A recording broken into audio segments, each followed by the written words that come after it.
I'm Julie Ryder, the discoverer of the Montana Megaliths, and we're here at the Tizer Dolmen.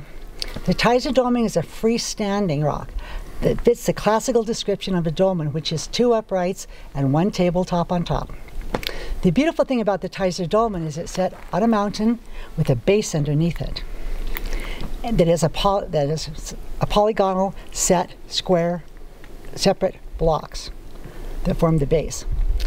In the back there's a buttress that holds it to the side of the mountain because the weight is on the back of the dolmen. Otherwise it may come tumbling down. According to Andrew Barker, this is an extremely unique design that they have not found other places in the world so far. Above the Tizer Dolmen is a sphinx. It is an acoustic chamber, much like the hypogeum in Malta.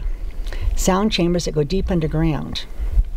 So I'm here with Dr. Sam from Bosnia, who does experiments on dolmens and finds megalithic sites and tests them all over the world. So, Dr. Sam, what do you think about the Tizer Dolmen? Well, I think that I am very grateful that you and your team guided us here.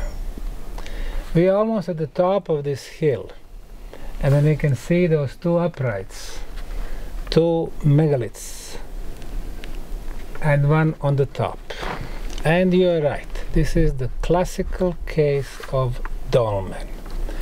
The simplest, though. 2 vertical, 1 horizontal.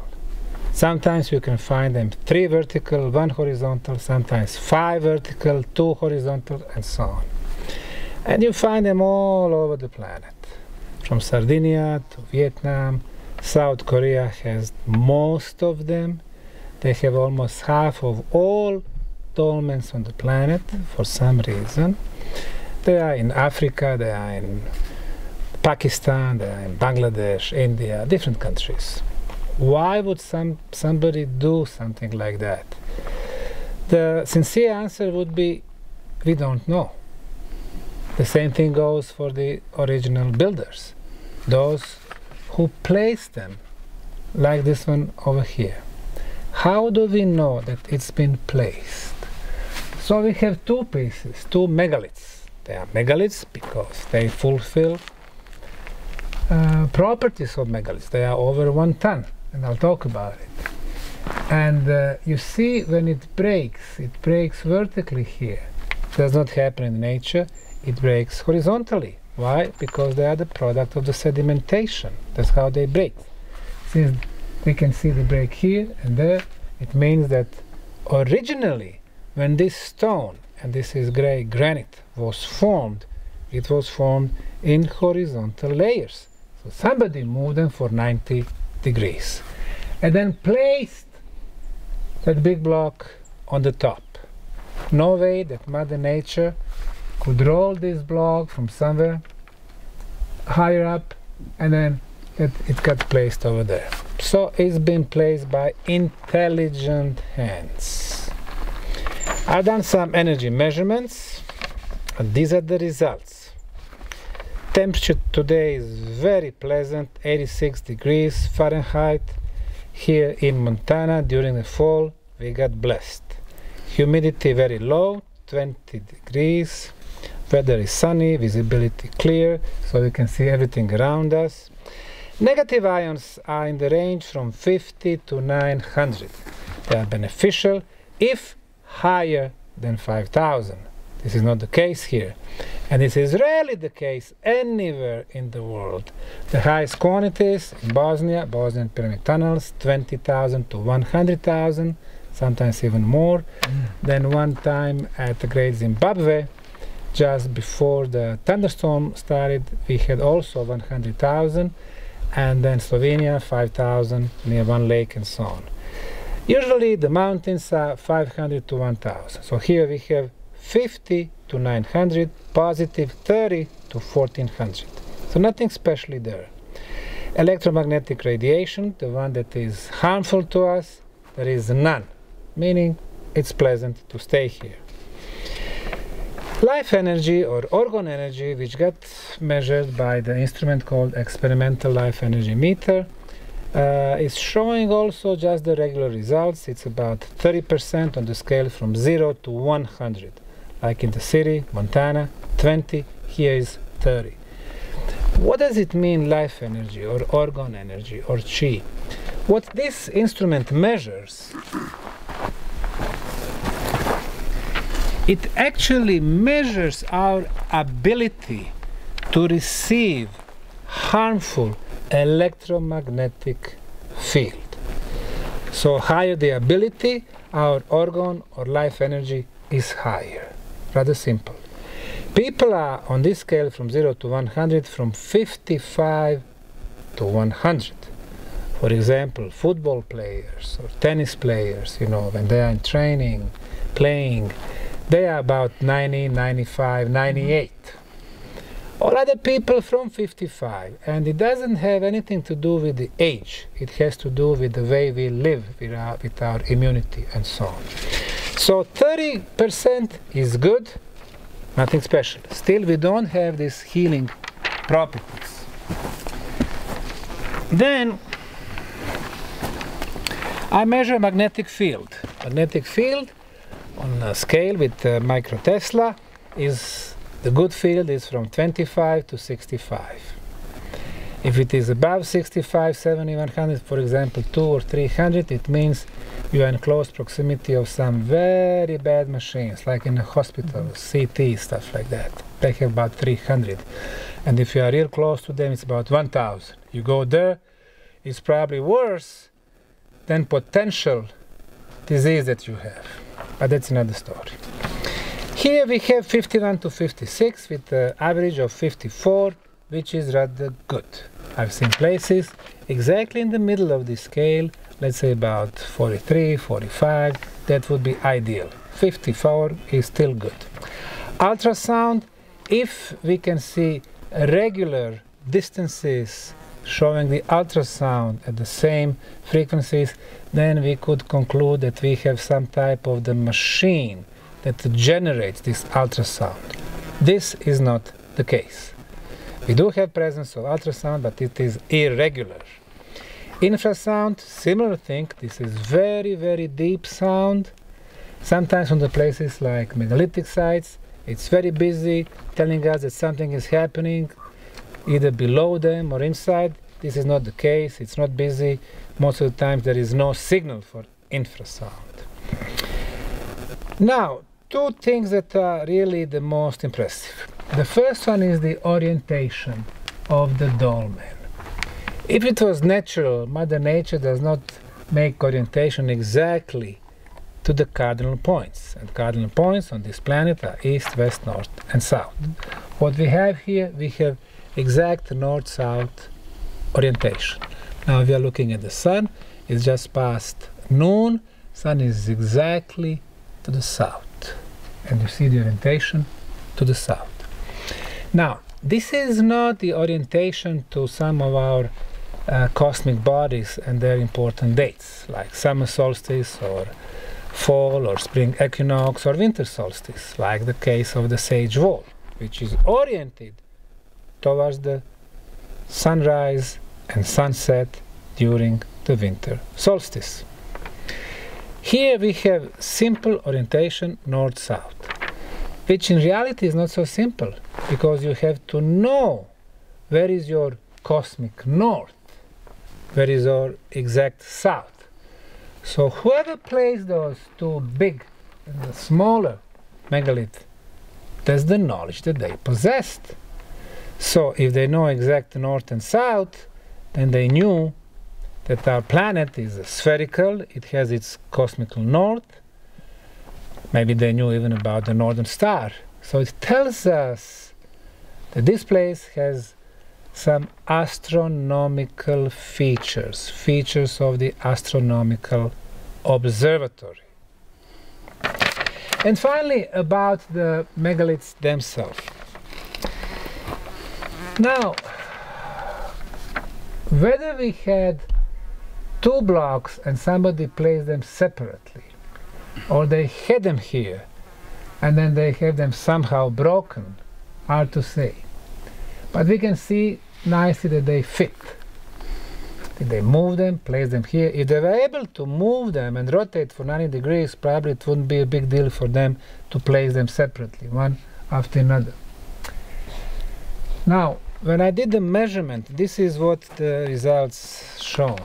Let's call this block number 1, to my left. So number 1 in European metric measurements, it's 130 centimeters. The height is 550 or 5.5 meters, and the width is 370 or 3.7 meters.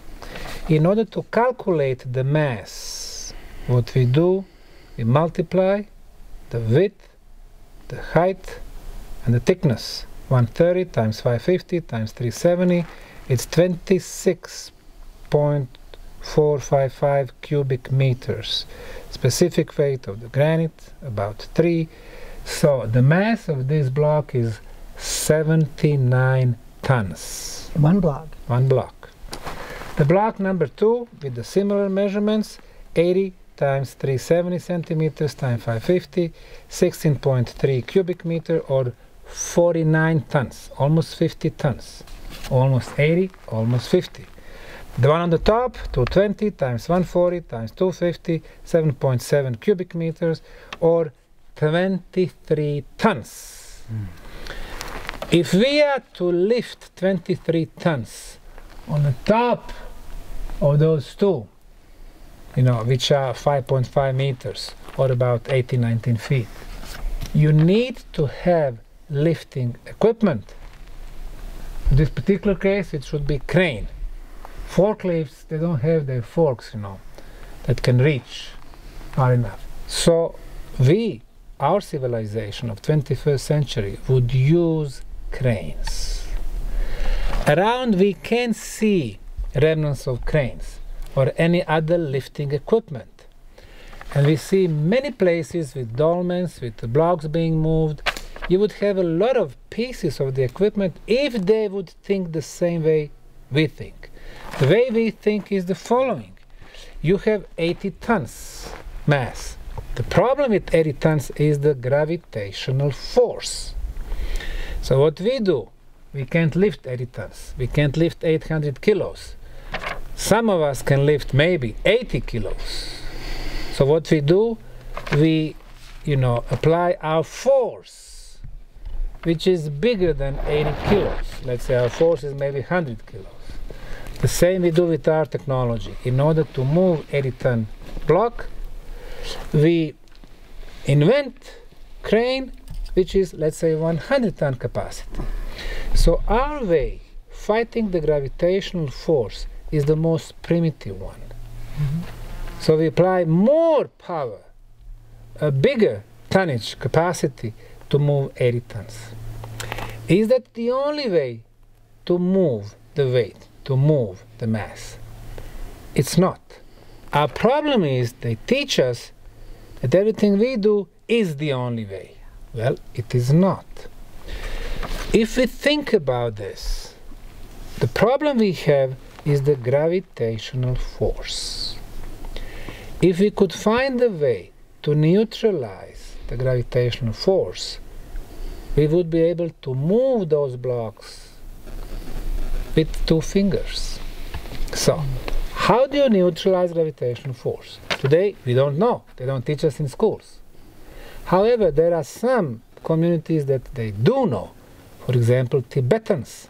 What they would do when they were building their temples with 2 or 5 ton blocks, instead of dragging them all the way to the top of the mountain, or halfway, what they would do, they would start singing and playing their classical Tibetan instruments, producing very high frequency sounds, which would neutralize gravitational force, and then the block would start going up, levitate. So, as a matter of fact, we need to discover the levitation frequency, and then we would be able to move blocks. Is it how they did it in the past? Maybe. Not on one, but on many places. Is there an electromagnetic frequency that can neutralize gravitational force? Probably yes. It seems that NASA has been doing experiments for decades now. So we just need to open our mind, and then we will realize there are different ways to transport, to lift, to build. And once we do that, we will have better understanding of the original builders. They were thinkers.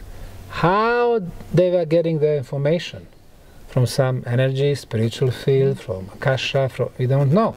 But it seems that they were able to get those information in other ways that somebody else teaches them.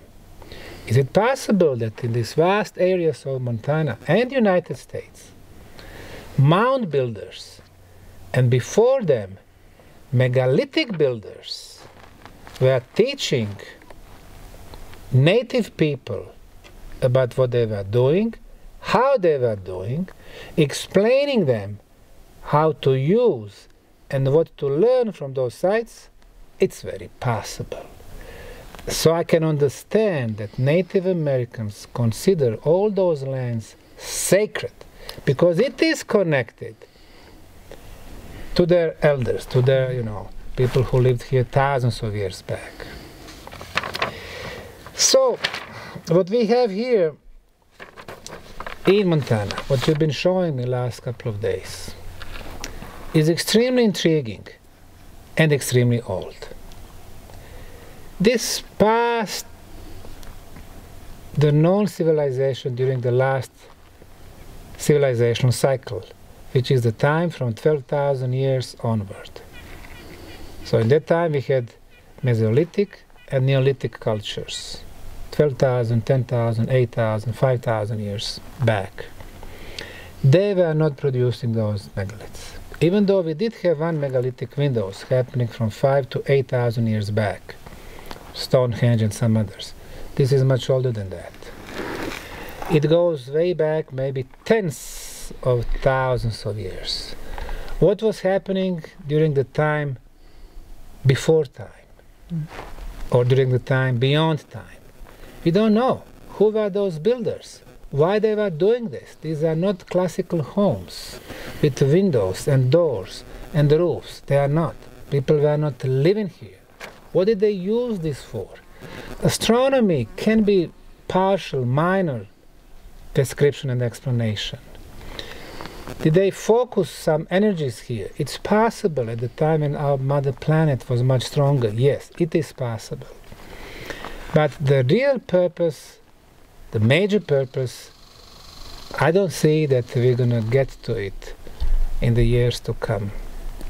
Because our concept of energy, concept of living, concept of eating, concept of breathing, concept of communicating is so much different than theirs. Were they able to communicate by their thoughts, telepathy, and then execute the structures they wanted to build? It is very possible. Since they don't teach us in schools, our educational system is so poor. Our parents, they don't know. They are not the real teachers. How can we know? How can we teach the future generations? The only way is to combine physical with spiritual reality. Our 5 physical senses with 30 spiritual senses. And then we might be able to find out more about those structures. And it seems to me that the last big catastrophe, the end of the last ice age, 11,700 years back, produced such huge, powerful tsunamis, 1,000 feet, sometimes even 5,000 feet in height. And that force destroyed 99% of the civilizations that lived before. What we see here are just the remnants. But the remnants, like this one, which should tell us that yes, we can learn a lot from the ancients. So that is exactly why you just explained it to me. And I had this epiphany as you were talking about the acoustics. Above us is the Tizer acoustic sphinx. The very first time I brought a group here, there were 3 women from the Haida tribe, Haida medicine women, very powerful women. And my friend and I were standing right here, and all of a sudden we heard this incredible tones come through the dolmen that almost knocked us over. So we go running up to the Tizer Sphinx and said, what just happened, right? With the group, there was a man who's got this incredibly trained voice. He sounds like a didgeridoo. I've never heard such a low tone. And he'd been being trained by one of our musicians here to use his voice. He was also a yoga trainer, so he knew the breathing and the exercises. And he climbs down inside a side of the Tizer acoustic chamber, and he makes this sound. Everyone fell to the ground. We could not stand up. When we were within this channel, the people around us couldn't figure out what happened. We were right in the channel, they weren't. I've experienced that a second time. 2 times in my life I've experienced that. You fall to the ground, you cannot stand up, and your whole body is like in this ecstatic state. I've never done drugs, but this is what I imagine it'd be like. I mean, you're just in this ecstatic state, and you're kind of rolling around on the ground and just, I can't even describe this feeling. The second time I experienced it was on the Navajo, where the elder stood in an acoustic chamber, and he started toning, and he sounded one sound, and it echoed, and made a harmonic to the second tone, and when he heard the third harmonic to the third tone, same thing happened. We couldn't stand up. He hit those tones, and with his voice that echoed, so there's 3 different tones that almost echo, make a harmonic. Then we started finding these beautiful barcode orbs, and when you apply sound to that, it makes the same tone. The next day, after this happened in the Navajo, this man was standing on a mound of crystals. And I walked up and I said, that was the original sound of the making. He said, you recognized it? Oh yeah. I've heard it in my dreams. I recognize the sound. It's how particles come into being. It's how implicate matter becomes explicit matter. It's what forms the creation. The next day, I heard in my mind, come, follow me. And as I followed him, 7 other women just got up and followed him, not a sound set, into a place, into like an ancient well that looks very much like the Ankhs, where we recreated the world each year. Each year they recreate the world in a new way, with crystals, with these sounds. It's the sound of the making. And anti-gravity. You could not maintain your gravity. You could not remain upright when the sound was being played. So thank you for Wonderful. that. I've been so curious about what happened. I think you just explained it. Okay, thanks a lot.